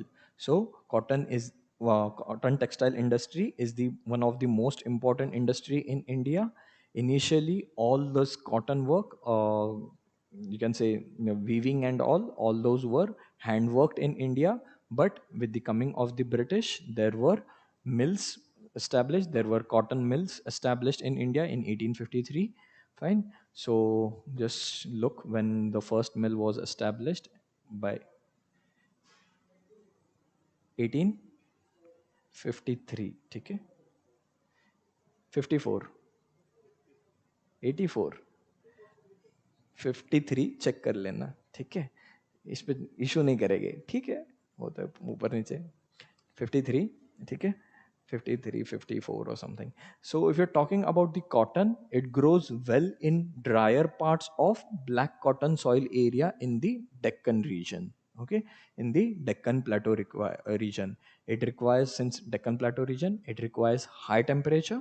Okay, it requires high temperature, light rainfall or irrigation. In case if there is no rainfall, then irrigation, and 210 days of frost free days. Okay, this is quite significant of the cotton.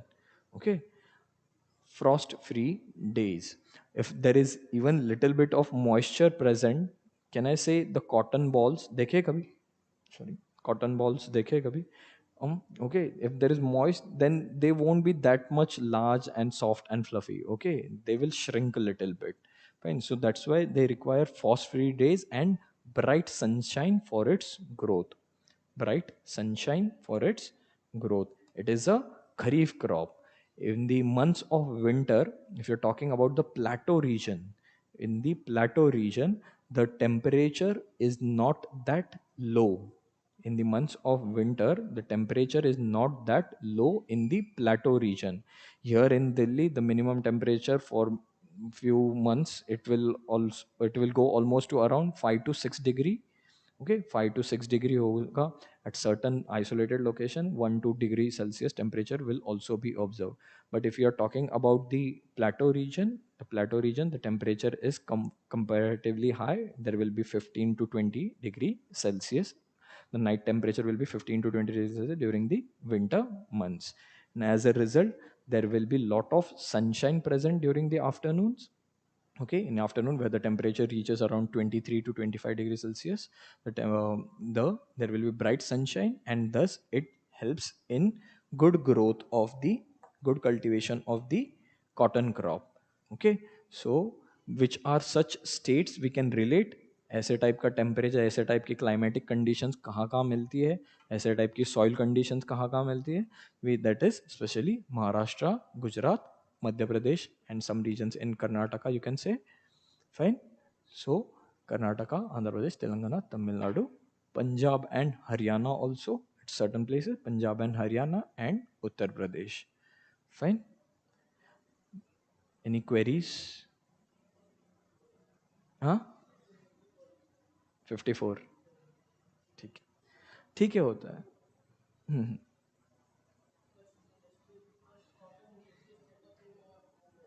Hmm. Why it? See, the thing was that if you're talking about the cotton cultivation, over a period of time, the highest cotton cultivation state in India, it shifted to Gujarat.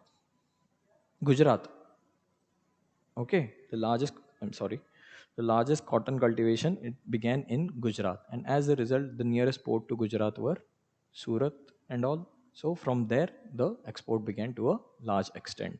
And if you're talking about Mumbai as well, the cotton mills, initially there were a lot of cotton mills in and around Mumbai region. Fine. Then if you have seen many Hindi movies, okay, strikes होते थे. Okay, in 1960s to 70s, labor issues were there, labor rights were there. Fine. And Mumbai being the financial hub of India, the problems faced by the laborers, they were quite significant और immediate news में और वो दिख रहा था कि the labor are suffering. So slowly and steadily, where there is cheap labor, obviously the industry will move to such locations, and they shifted their bases. Climate, no, there wasn't any significant issue with respect to climate because this belt, it has always been favorable for the cultivation of cotton.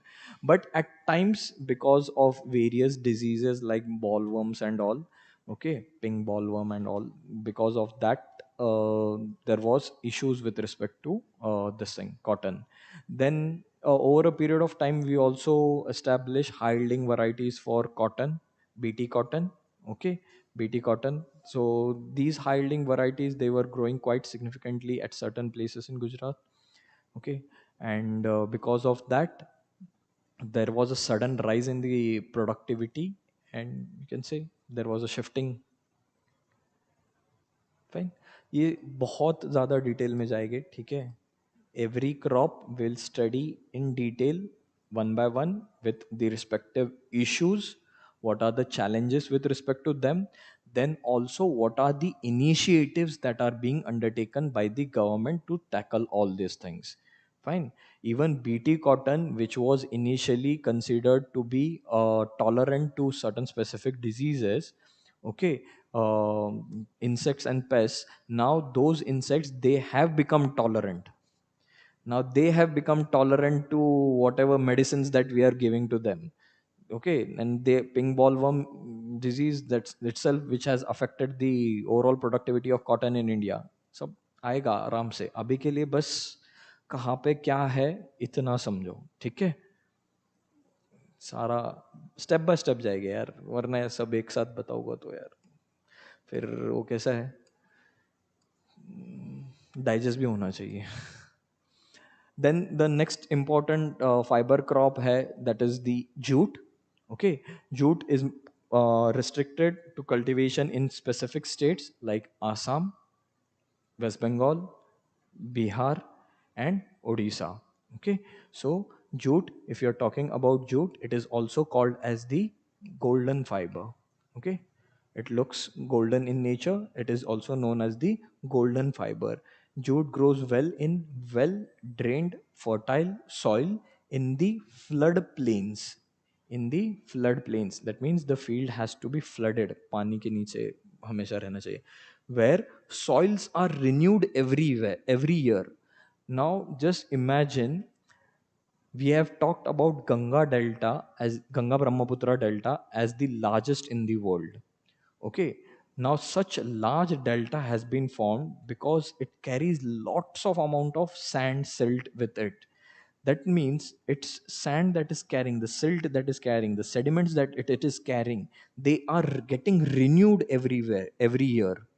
Okay, so it is the specific region in India where it will be renewed everywhere every year. Okay, so that specific regions is Assam, West Bengal, Bihar, Odisha. Okay, so jute cultivation will be found in these areas only. Okay, jute cultivation, it will be found in these. Meghalaya are major producing states at certain isolated location. Meghalaya is also. So you just think about it. And this seed belt, this region is the largest producer of jute in the world. Fine, but West Bengal, we are fine. It is used in making gunny bags, mat, rope, carpet, and you can say yarn, carpets, and other artifacts. Now, just in brief, again, during partition, we all know there was East Pakistan, that is now Bangladesh. Fine. So, because of partition, what happened? Jute is also cultivated to a large extent in Bangladesh. Fine. Most of the jute processing industries that were there, okay, they were present on the Indian side. They were present on the Indian side, and the raw material required for this industry, jute, it went to Pakistan side. So the jute in India, it suffered a lot. Okay, the that's why the market for the jute, especially the gunny bags, rope, mats, ropes, we hardly use. Okay, we hardly use these things. We now mostly use plastic bags and all. But if you are using these gunny bags, okay, jute bags nowadays, slowly and steady again we are moving for jute bags. Okay, uh, because of the decline in the production, because of the partition, the jute industry, it suffered to a great extent in India. And as a result, overall India, it went for other alternatives to the jute.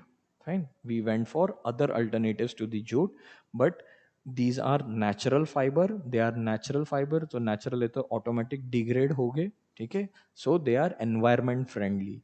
But now we are slowly and steadily again moving back to the jute bags. Fine. So एक issue है इससे related, why jute is not utilized on a large scale in India, not just India, but all over the world. Now there are different technological and institutional reforms are being undertaken for the development of agriculture in India. Fine. We are now, as I said, focusing on millets. We have also designated an international year. Okay, the UN General Assembly has designated an international year for millets. So different, if any year is being declared, that means a specific attention will be given for those particular crops. Okay, awareness will be made about those particular crops all over the world. अगर awareness है तो obvious है there will be people thinking about millets and trying to increase its productivity. Okay, trying to increase its productivity if it has so much of benefit. So we are bringing in technological and institutional reforms with different crops. Okay, till now we have been able to achieve it only with respect to wheat, rice, and other things. Fine. Then if you're talking about land reforms, farm bills आए थे अभी, ठीक है, चले गए, ठीक है. In India, land reforms has been a major issue. Okay, so this is a quite complex thing, so I won't be discussing, but in later on we'll study in land as a resource and land reforms. At that time we'll study what are the problems that are faced with respect to land as a resource, the challenges, and what type of laws that government might bring in, or what type of initiatives. There are different case studies as well with respect to utilization of land as a resource. Okay, land pooling and all. So we'll study all those things in detail. Fine. अभी के लिए बस इतना समझना. Then there was a green revolution in 1960s. Okay, especially for wheat and rice only, with respect to wheat and rice only. As a result, its production increased to a significant level in India. And since green revolution was specifically oriented with respect to few select crops, it is wheat and rice, as a result the other food crops were neglected. And as a result, you can say their area under cultivation, it went on decreasing. Fine. Then we have started other different programs. Just now we talked about one scheme, that is the top. Okay, tomato scheme. Then for the you can say there is a different scheme called Sampada Yojana. Okay, for horticulture crops and all. So you'll learn about different schemes the government that is launching for with respect to the farmer and the cultivation of crops. We have a rainbow revolution with respect to different agricultural crops. Okay, in that the different colors, just like on the lines of the different colors of the rainbow, different crops are being focus is given to different cultivation of different crops. For example, I'll just read it out because याद नहीं है अभी मुझे भी. Different rainbow revolution. For example, we have green revolution for food grains. We have white revolution for milk. Okay, then we have yellow revolution for oil seeds. Oil yellow color का होता है, तो yellow revolution for oil seed. Then we have blue revolution for fisheries. Okay, blue है पानी, ठीक है. So for fisheries, then we have golden revolution for fruits. Okay, fruits high, you can say high nutrients, high vitamins hote hai. So it is a gold for we human body. So it is a golden revolution for fruits. Then we have silver revolution for eggs. Egg white hota hai, but silverish color. So we have silver revolution for eggs. We have round revolution for potato, then pink revolution for meat, and finally we have gray revolution for fertilizers. So ये current affairs में भी आ जाएगा अपना, बस याद कर लेना, ठीक है। रट्टा मारने की ज़रूरत नहीं है, जितना याद रहे उतना याद रहे, ठीक है, एक दो याद रहे बस, it is more than enough. Fine. So this is with respect to the agriculture. With respect to issues that are faced, will be covering in the optional thing. Then there was one initiative called as the Bhudan. Okay, Bhudan. Bhu means land, Zameen. Dan means donation. Okay. After once we got the independence, before independence, we had zamindari system and all. So there were select people who were owning large amount of land. Okay, people they had large amount of land, thousand acres of land. People used to have, used to own. Okay, which they acquired or earned through other sorts of thing. Then there was most of the farmers, they were rented farmers. Okay, they used to take land on rent, or they used to cultivate and they used to pay little bit of amount of rent to the landowners.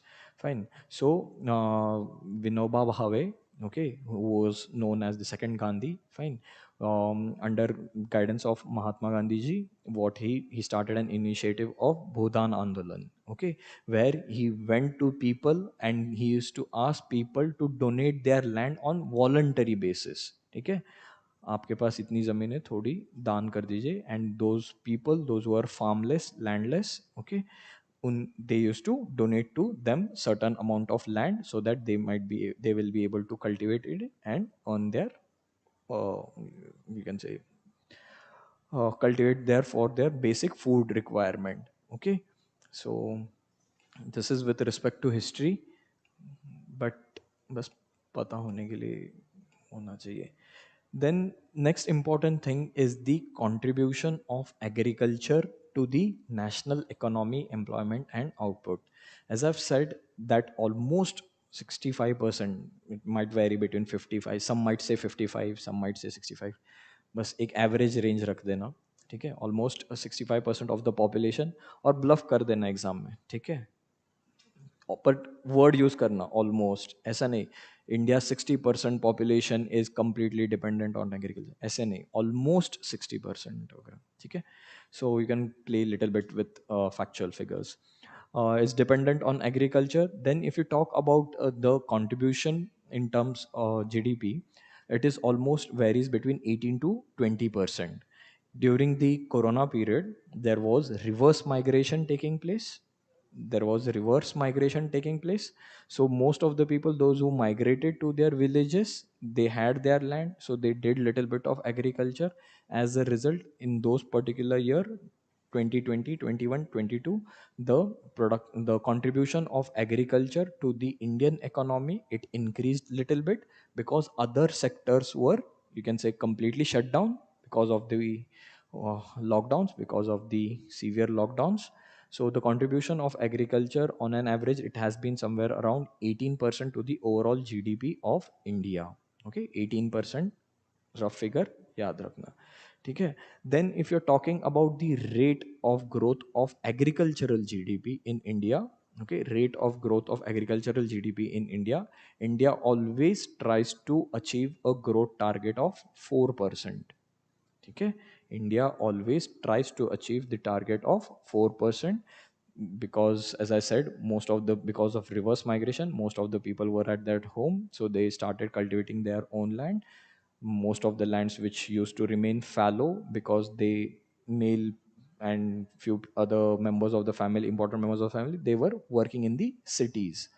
Okay, so the fallow lands were also brought under cultivation, and the contribution the overall growth rate of agriculture to the GDP, it increased by 3.9% last year. Okay, usually it hangers or it varies between 2% to 3%. Okay, but in couple of last couple of years, it has increased a little bit, and last year it was 3.9%. At times you might find and hear that the contribution, it has also gone to negative. Okay, okay, the agricultural production, the agricultural growth rate, it has become negative, especially in 2014 to 16. Okay, it is because these years were the year of El Nino. Okay, these were the years of El Nino, and because of El Nino,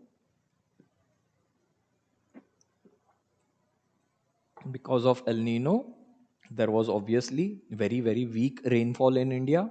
And since India's majority of the agriculture is rain dependent, the productivity was very less. Fine. So, जब El Nino होता है, just remember, when there is El Nino, the productivity, the growth rate of the agriculture will be less. And since majority of the population is dependent on agriculture, can I say that the income of the people will also be very less? Fine. So monsoon plays a very significant role in India. Okay, monsoon plays a very significant role for good economic growth of India. Okay, so this is about the contribution of agriculture to the economy, employment, and overall output of India. Fine. Then impact of globalization, as I've said, because of globalization and all, there was more focus on uh, high variety crops, and there was neglect of our traditional crops, as that the core cereals. Okay, basically the core cereals. So what was the impact? We mostly focused on those crops in which the technology for the high productivity technology was available, where the technology for the cultivation of high productivity crops was available. We focused mostly on those crops, and we neglected our traditional crops like that of the coarse cereals. So this was the basic impact of globalization. Then if you're talking about the cotton belts of India, the cotton textile industries were established in Manchester, Liverpool in British. Okay, so they used to export, you can say, raw material, that is cotton, from India to the industries which were present in their country, and they used to send back the finished product.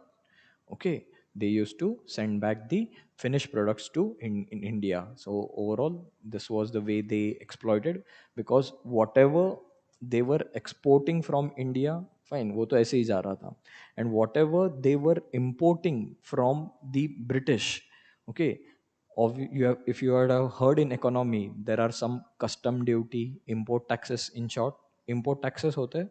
ठीक है, so India and British, UK, they had a complete free trade.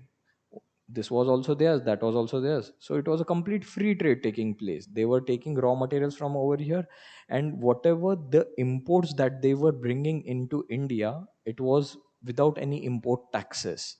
So obviously, and whatever the produce that was hand woven khadi that was produced in India, it became costlier as compared to the machine produced cheaper goods which were produced on a large scale. Okay, अगर import duty होती तब तो obviously we would have ensured that khadi's price is less. And yes, I thought any query. So we would have ensured that a khadi price remain competitive as compared to that of the machine produced thing. But unfortunately, the artisans and the India's homegrown, that suffered a lot. Then, despite being an important producer of rice, cotton, rubber, tea, coffee, jute, spices, our agricultural products are not able to compete with the developed world. Why we are not able to compete with the developed world? Because in developed world, people usually they own hundreds and thousands of acres of land. Fine. So they have very large land holding. But in India, we have very small land holding. And in that as well, ये मेरे चाचा की ज़मीन, ये मेरे मामा की ज़मीन. So there is land fragmentation as well in India. Okay. Often we'll hear in news that people killing their own relatives for just over the dispute of land. ठीक है. So these are certain issues with respect to land and all. Then slowly and steadily we are improving. Then again we are moving to genetically engineered crops. Okay, in mustard also we have DMH Dhara 11, तो ये पढ़ लेंगे हम तब. ठीक है. So then we also have come up with BT brinjal. Okay, BT brinjal भी है. Though we haven't allowed food crops, cultivation of genetically modified food crops till now, the only allowed crop is the non-food crops, especially the cotton. Okay, in India we have not allowed any food crops, any genetically modified food crops cultivation as yet. Okay, ये बात ध्यान में रखना. Then we are now moving to organic farming, but organic farming, again backtracking to the ancient thing कि यार यही सही था. So we are moving to organic farming, but organic farming also comes up with lot of issues, especially the issue of productivity. Sri Lanka, it is going through worst economic crisis. It is because of it completely moved to organic farming.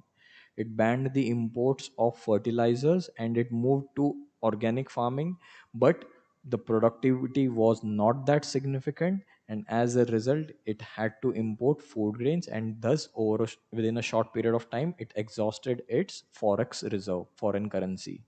Fine. See, there are political things also, turmoil that was going on. Fine. There especially the lot of loans, okay, lot of debts that they borrowed from China. Okay, debt trap economy of China, वो economy में पढ़ लेना. ठीक है. So we won't go into detail, but drastic movement for organic farming, towards organic farming, is quite, you can say, you cannot rely on. In India it is practice. India being a very large country, for example, Sikkim is the first organic state of India where 100% organic farming is done. Fine. But if you look at Sikkim, it is such a small state. Okay, such a small state, and in that also there are large Himalayan mountains present. So whatever the cultivation that is being done, it was quite easy for them to transfer to organic farming. Fine. And the second thing is that getting fertilizers and other high-yielding varieties, it also requires lot of high price. Okay, it comes at a high price. So the people residing in Sikkim and state of Sikkim, they do not have that much high income. Okay, so it was easy for them to move towards the organic farming, cultivation of organic things, and naturally available tree leaves and everything, it is all already available in large quantity. But you cannot ask Punjab or Haryana to completely move to organic farming.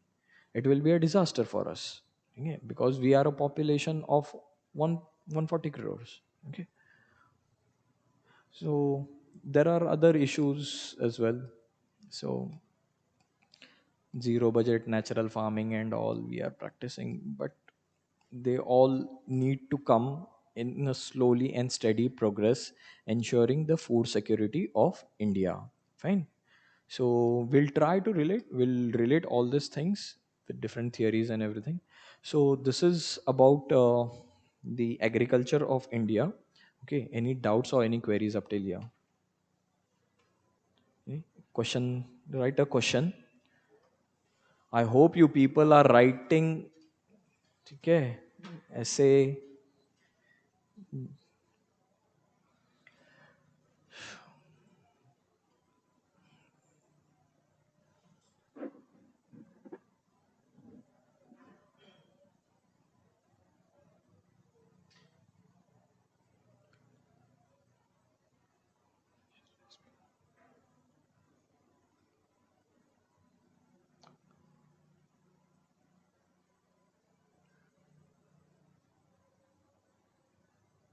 Write about the issues, write about the benefits.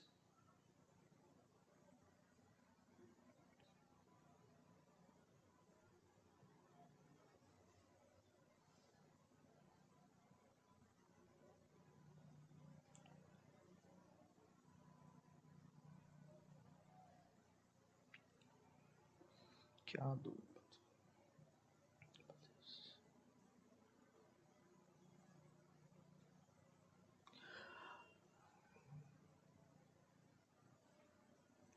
Write out the benefits of pulses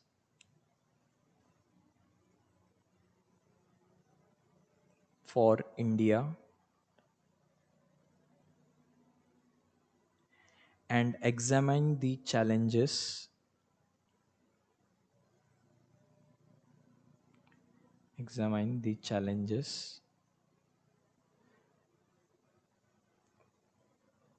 with respect to increasing the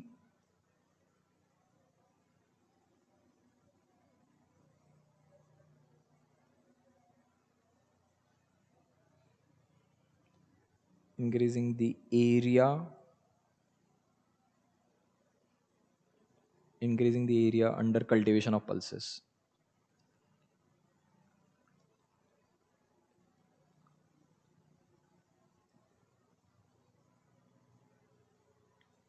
Okay. So in this pulses importance we have already studied. Then what are the challenges? Okay, what are the challenges?